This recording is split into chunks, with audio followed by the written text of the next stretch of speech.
Hello everyone. Good evening every one of you. Welcome in this English teaching. आज हम लोग preposition पढ़ने जा रहे हैं। प्रीपोजिशन इंग्लिश लैंग्वेज का एक महत्वपूर्ण पार्ट है।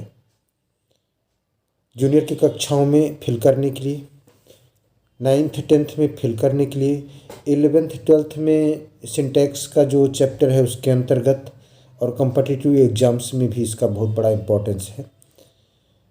इसके भी पहले हम लोगों ने कई सारी एक्सरसाइज की हैं और आज भी एक एक्सरसाइज करने जा रहे हैं।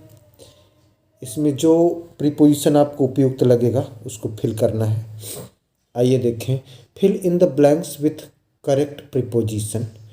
तो उचित प्रीपोजिशन का रिक्त स्थानों में पूर्ति कीजिए। The ring is made dash gold. आप जानते हो made of, found of, died of, तो मेड ऑफ गोल्ड ठोस वस्तु बन रही है। अब यही अगर तरल वस्तु बनती तो मेड फ्रॉम भी होता है, ध्यान दीजिए। तो मेड ऑफ यहाँ होगा, लेकिन अगर यहीं कोई तरल वस्तु बनती तो फ्रॉम होता, तो आपका हो जाएगा of. The ring is made of gold. Please switch dash light when you go to bed. तो जब आप बिस्तर पर जाते हैं यानी सोने जाते हैं तो लाइट को ऑफ करें। OFF off, switch off. Third है her uncle arrived dash all his luggage. तो यहाँ विथ हो जाएगा। Her uncle arrived with all his luggage. She is started at 6। यहाँ एट एक प्रीपोजिशन भरा है। एट 6 से तात्पर्य है कि 6 बजे। बजे के पहले एट, कोई भी टाइमिंग दिया हो, 6, 7, 6:30, 9:30, तो बजे के पहले एट। तो she started at 6 in the morning, in the morning, in the evening, in the night, in the day. तो in the morning in fill कर देंगे।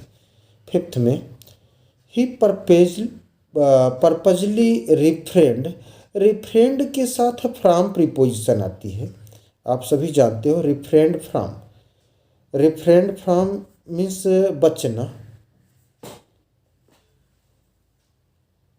सेइंग मोर तो रह जाना, बच जाना, तो और कहने से बच गया। She has no desire, desire for fame. Desire के साथ फॉर प्रीपोजिशन आती है। डिजायर फॉर इच्छा करना। 7th Beena invited her friend,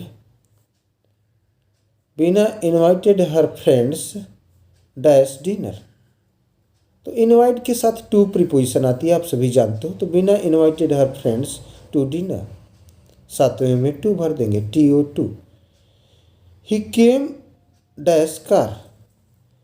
तो by car, by bus, by train होता है, आप सभी जानते हो। He came by car. 9th she has been ill dash 2 months।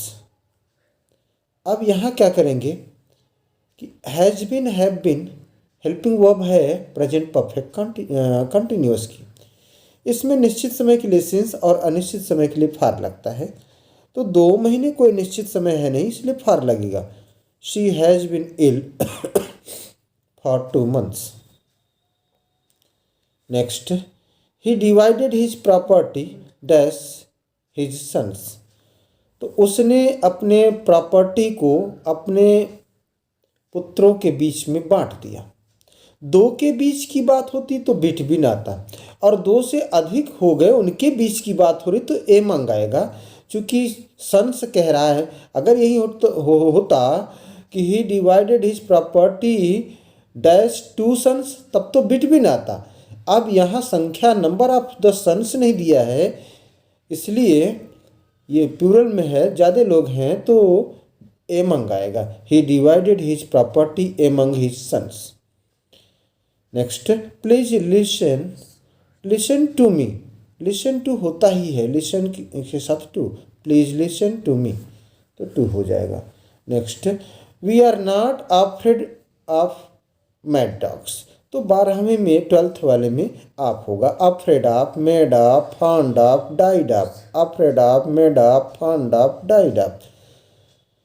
तो अब डाइड ऑफ कहा तो 13th वाला भी आपका आ जाएगा, ही डाइड डैश कॉलरा, तो ही डाइड ऑफ कॉलरा।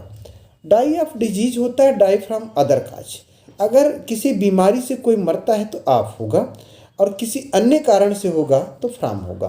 तो आपको लर्न क्या करना है, die of disease, die from other cause. तो यहाँ डिजीज है, कॉलरा बीमारी है, तो he died of cholera. 14th, the teacher is angry dash me. अब आप देखें कि एंग्री एट भी होता है, एंग्री विथ भी होता है। एंग्री एट क्रोधित वस्तु से, जब वस्तु से क्रोधित होंगे तो एट आएगा। एंग्री विथ क्रोधित व्यक्ति से, जब व्यक्ति से क्रोधित होंगे तो विथ आएगा। अब यहाँ मी व्यक्ति से क्रोधित हो रहा है तो विथ हो जाएगा। The teacher is angry with me. Next, I refrain dash telling lies, तो रिफ्रेन के साथ फ्रॉम होता है, अभी हम लोगों ने देखा था, एक सेंटेंस आया था रिफ्रेन के साथ from. I refrain dash telling लाइस।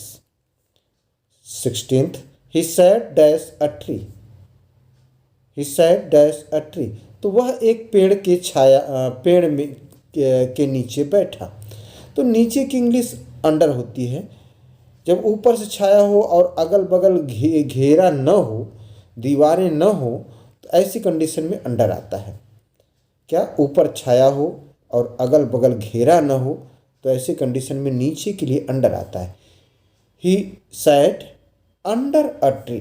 अब देखिए, रूम के अंदर होते हैं तो दीवारों से घिरे होते हैं, इसलिए वहाँ इन होता है, वहाँ अंडर नहीं होता है। और ऐसी कोई छत हो जिसमें दीवारें न हो, उसके नीचे बैठेंगे तो अंडर द रूफ हो जाएगा। यहाँ पेड़ के नीचे under the tree. Next, he has been ill dash 5 days। अब यहाँ आ गया present perfect continuous, has been, have been आ गया तो प्रेजेंट परफेक्ट कंटिन्यूअस। और प्रेजेंट परफेक्ट कंटिन्यूअस निश्चित समय के लिए सिंस, अनिश्चित समय के लिए फॉर। अब 5 days कोई निश्चित है नहीं, इसलिए फॉर प्रीपोजिशन होगा, आप लोग जानते हो। Next, he is senior dash my sister, तो junior, senior, inferior, superior, preferable के साथ टू आता है तो टू भर देंगे। Next, we should knock at the door before entering, तो knock at, look at, laugh at, knock at, look at, laugh at, तो 19th वाले में 19वें में एट भर देंगे। We should knock at the door before entering, प्रवेश करने से पहले हमें दरवाज़ा खटखटाना चाहिए।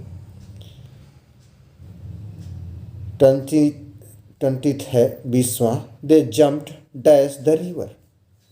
आप जानते हो मे के अर्थ में इन प्रीपोजिशन आता है, लेकिन इन तब लगता है जब स्थिर हो, और जब गति हो तो इन नहीं आता है। अब यहाँ क्या है कि दे जम्प्ड डैश द रिवर, तो जब वे नदी में कूदेंगे तो एक तो मे का अर्थ हो रहा है, और जैसे कूदेंगे तो गुरुत्वाकर्षण के अनुसार उसमें गति होगी, और गति के साथ मे के अर्थ में क्या प्रीपोजिशन आती है, इनटू आती है, आप सभी जानते हो।